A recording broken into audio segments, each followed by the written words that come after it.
బీసీల ఆత్మ గౌరవ పరిరక్షకుడు సీఎం చంద్రబాబు అని మంత్రి అచ్చెన్నాయుడు అన్నారు. 5 ఏళ్లలో సీఎం పదవిని అడ్డుపెట్టుకుని జగన్ దోపిడీలు చేశారని ఆరోపించారు. జగన్ అవినీతి ఒక్కొక్కటిగా బయటపడుతోందని వ్యాఖ్యానించారు. తప్పు చేసినట్టు ఒక ఆధారం కూడా చూపించలేకపోయారని తెలిపారు. బలహీన వర్గాల మెడపై కత్తిపెట్టి అవినీతి చేశారని, ఆర్థికంగా బలపడింది జగన్, బలైంది బీసీలు అని అచ్చెన్నాయుడు అన్నారు. ఎంతో మంది బలహీన వర్గాల్ని టార్గెట్ చేశారు. మేము చేసిన తప్పేంటి?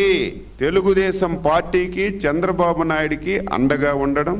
2019 నుంచి 24 వరకు నువ్వు చేసినటువంటి దోపిడీ, ప్రజా వ్యతిరేక విధానాలు, అరాచకాలు గొంతెత్తి మాట్లాడడమే మేము చేసిన తప్పు తప్ప మేము చేసిన తప్పేంటి?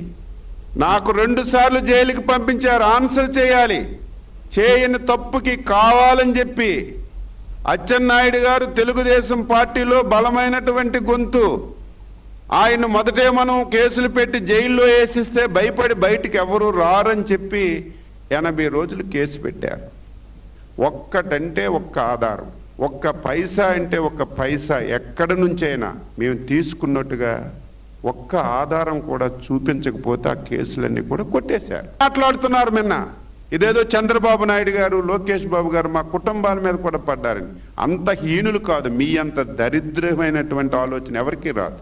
నీ కుటుంబ తగాయిదాన్ని మా మీద పెట్టి దాన్ని కూడా విమర్శిస్తున్నావు. ముందు దీనికి ఆన్సర్ చేయమని చెప్పి అడుగుతున్నాను. నిన్నందరూ కూర్చున్నారు బలహీన వర్గాల గురించి మాట్లాడే నైతిక హక్కు మీకుందా అని చెప్పి అడుగుతున్నాను.